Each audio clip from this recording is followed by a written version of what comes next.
Hello students, मेरा नाम है अशोक गुप्ता। मेरे यूट्यूब चैनल पर आप सभी का स्वागत है। आज मैं आपके लिए लेकर आया हूं लेक्चर 49। और बच्चों, आज के लेक्चर में मैं आपको क्लास 10th में chapter 13 surface areas and volumes का एक इम्पोर्टेंट क्वेश्चन करवाऊंगा। तो देखिए बच्चों, क्वेश्चन की स्टेटमेंट क्या है। और इस क्वेश्चन में आपको फिगर भी गिवन है। A conical vessel of radius 6 centimeter and height 8 centimeter is completely filled with water। बच्चों यहां आएगा with water। तो बच्चों यहां पर एक कोनिकल वेसल है जिसकी रेडियस है 6 सेंटीमीटर और जो उसकी हाइट है वो है 8 सेंटीमीटर। ये क्या है, वाटर से भरा हुआ है। A spear is lowered into the water। हमने इस भरे हुए वेसल में एक स्पीयर को डाल दिया, मतलब इसके अंदर हमने एक स्पीयर को डाल दिया। And it's size is such that, और ये जो स्पीयर हमने इसके अंदर रखा है, डाला है, इसका साइज इस तरीके से है। When it touches the sides, जैसे ही ये कोनिकल वेसल के अंदर साइड्स को टच करता है। साइड्स कैसे बच्चों, देखिए इस कोनिकल वेसल के अंदर एक ट्रायंगुलर फेस है। देखिए एक आपको ट्रायंगुलर फेस नजर आ रहा है। तो देखिए ट्रायंगुलर फेस में एक ये साइड है, इसे भी टच करता है, ये साइड है, इसे भी टच कर रहा है, और ये साइड है, इसे भी टच कर रहा है। कि जैसे ही इसने तीनों साइड को टच किया, इट इज जस्ट इमर्स्ड, तो तभी वो पूरा पूरा डूब गया। यानी तीनों साइड को टच करते ही ये पूरा पूरा उसके अंदर क्या हो गया, इमर्स हो गया, यानी डूब गया। What fraction of water overflows, तो हमने बताना है जितना इसके अंदर वाटर था उसका कितना फ्रैक्शन ओवरफ्लो हो गया, बाहर आ गया।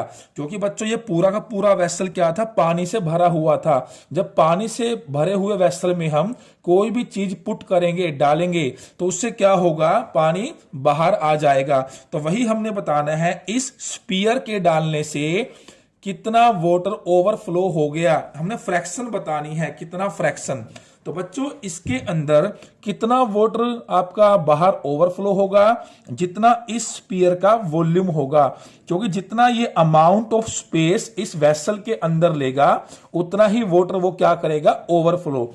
तो हमने इस क्वेश्चन में निकालना क्या है, हमने ये बताना है कि इस स्पीयर का जो वॉल्यूम है और ये जो बड़ा कोनिकल वेसल है, इसका जो वॉल्यूम है, उन दोनों की हमने फ्रैक्शन बतानी है। तो बच्चों देखिए, देखते हैं इसका सॉल्यूशन।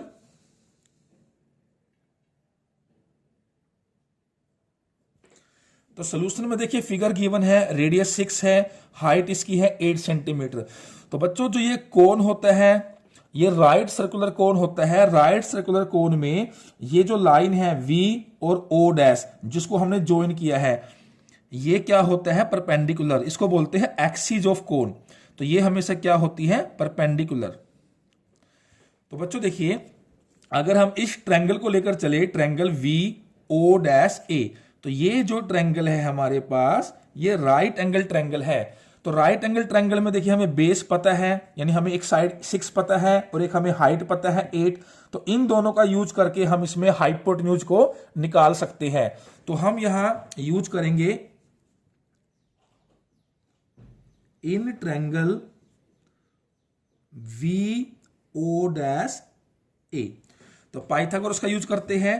तो इसके अंदर देखिए क्या हो जाएगा, हाइपोटेन्यूज स्क्वायर। तो हमारा जो हाइपोटेन्यूज है वो क्या है, VA। VA square is equal to base square plus height square. ये जो हाइट है बच्चों क्या है, VO डैश, ये इसकी हाइट गिवन है।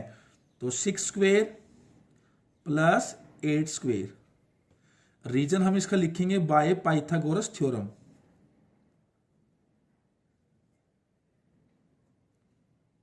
तो ये इसका हो गया रीजन।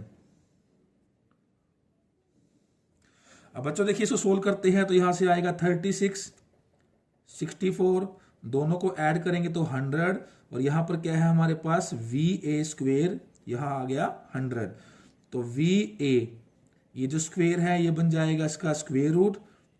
तो VA इज इक्वल टू 10। तो बच्चों हमारे पास VA की लेंथ क्या आ गई, 10 आ गई।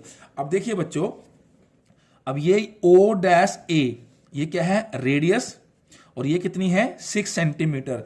तो बच्चों हमने चैप्टर 10 सर्कल में एक रूल पढ़ा है कि सर्कल के ऊपर एक्सटर्नल पॉइंट से जो टेंजेंट्स की लेंथ होती है वो क्या होती है, इक्वल होती है। तो देखिए अगर हम इस सर्कल की बात करें, अभी वैसे हमारा स्फीयर है, लेकिन अगर इसका फेस लेकर चले तो ये क्या है, आपका एक सर्कल है। तो ये आपका जो ए है ये क्या है, एक्सटर्नल पॉइंट। तो इस सर्कल के ऊपर देखिए ए से एक ये टेंजेंट ड्रॉ की गई है और ए से यहां पर ये टेंजेंट ड्रॉ की गई है। तो दोनों की लेंथ क्या हो जाएगी, equal. A O dash is equal to A P. यहां हम लिखेंगे now A O dash is equal to A P. Reason क्या है, इक्वल टेंजेंट्स, इक्वल टेंजेंट्स। और बच्चों देखिए ए ओ डैश कितना है, 6 सेंटीमीटर, तो एपी भी कितना हो जाएगा, 6 centimetre. So AP is equal to 6 centimetre. अब बच्चों अभी हमने एक लेंथ निकाली है वी ए, देखिए ये कितना आया, 10 सेंटीमीटर, यानी ये पूरी लेंथ है 10 सेंटीमीटर, और एपी और ये जो लेंथ है 6 सेंटीमीटर है। तो 10 में से 6 गया तो ये क्या बचा, 4 सेंटीमीटर। तो वी से लेकर पी, वी पी, इसकी लेंथ क्या बचेगी, 10 minus 6 is equal to 4 centimetre. तो बच्चों ये जो लेंथ है हमारे पास 4 सेंटीमीटर आ गई है।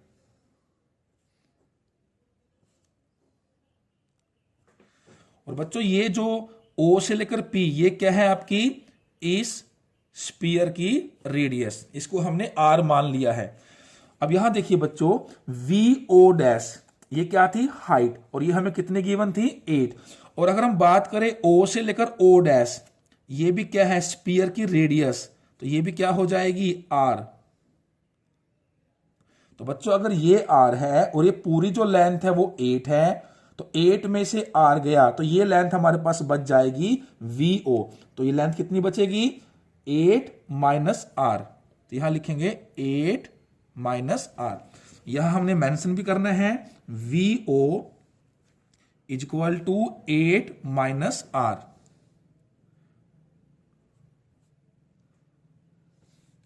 तो ये हमने लेंथ यहां पर बच्चों फाइंड आउट कर ली है।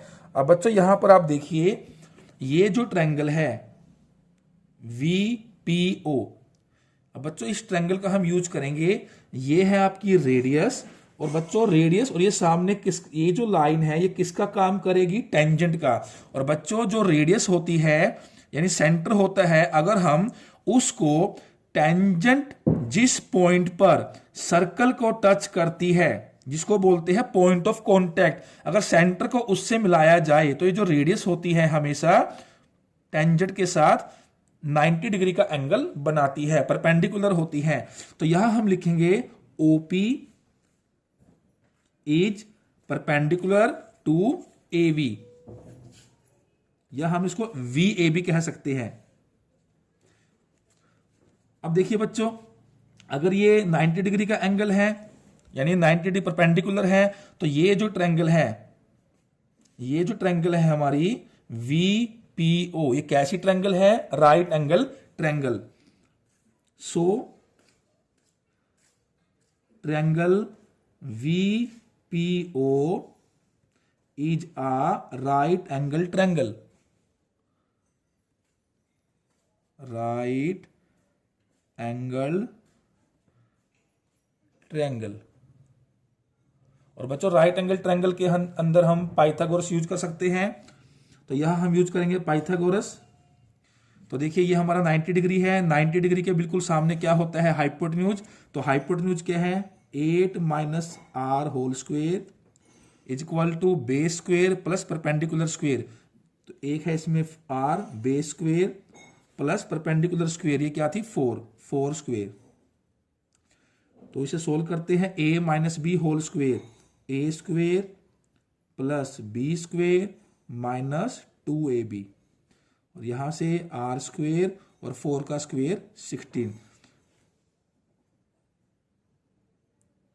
तो बच्चों R स्क्वेयर से R स्क्वेयर कैंसिल हो गया, तो यहां क्या बचा, माइनस 16R प्लस 16, प्लस का 64 है, राइट में लेकर आएंगे तो माइनस का हो जाएगा, तो -16R, इसे माइनस करेंगे तो माइनस का 48, माइनस से माइनस कैंसल, तो R इज इक्वल टू 48/16।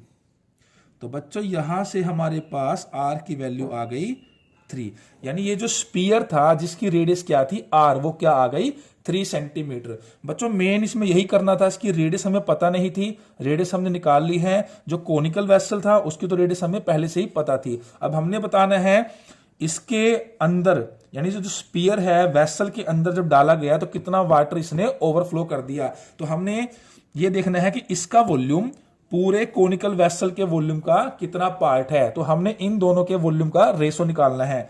तो यहां हम निकालेंगे volume of sphere divided by volume of cone. और बच्चों स्पीयर का जो वॉल्यूम होता है क्या होता है 4/3πr³, और r हमारी 3 आ चुकी है, r³ डिवाइडेड बाय कोन का वॉल्यूम होता है 1/3πr²। r बच्चों 6 गिवन थी, 6 स्क्वेयर हो जाएगा, 6 इंटू 6 इंटू हाइट, और हाइट इसकी 8 गिवन थी। अब इसे हम सोल्व कर लेते हैं। तो देखिए 4/3π 3 बच्चों नीचे जितने भी नंबर हैं ऊपर जाकर रेसिप्रोकल हो जाएंगे। ये क्या है देखिए पाई 1/3, ये 3/1 हो जाएगा, ये पाई है 1/π हो जाएगा, ऐसे ही 6 का 1/6 और 8 का 1/8। इसे हम सोल्व करते हैं, पाई से पाई कैंसल, 3 से 3 कैंसल। अगर यहां हम सोल्व करें और यहां, तो बच्चों कैंसिल तो आप कर ही सकते हैं। तो जब आप इसे सोल्व करेंगे तो हमारा बचेगा 3, और यहां नीचे हमारे पास क्या बचा 2 2 जा 4, 4 2 जा 8, 3/8। तो बच्चों हमारे पास दोनों के वॉल्यूम की जो फ्रैक्शन है वो 3/8 आ गई है। तो वही हमने बताना था, what fraction of water overflows, कितनी फ्रैक्शन वाटर इससे बाहर चला गया, ओवरफ्लो हो गया। तो हमारा जो आंसर आया 3/8। तो बच्चों एग्जाम्स के पॉइंट ऑफ व्यू से ये क्वेश्चन काफी इंपॉर्टेंट है, आपने इस क्वेश्चन की अच्छे तरीके से प्रैक्टिस कर लेनी है। तो बच्चों आज की वीडियो अच्छी लगी है तो इस वीडियो को लाइक करें और ज्यादा से ज्यादा शेयर करें। इसके बाद हम मिलेंगे नेक्स्ट लेक्चर में कुछ और नए इंपॉर्टेंट क्वेश्चंस के साथ। Thank you.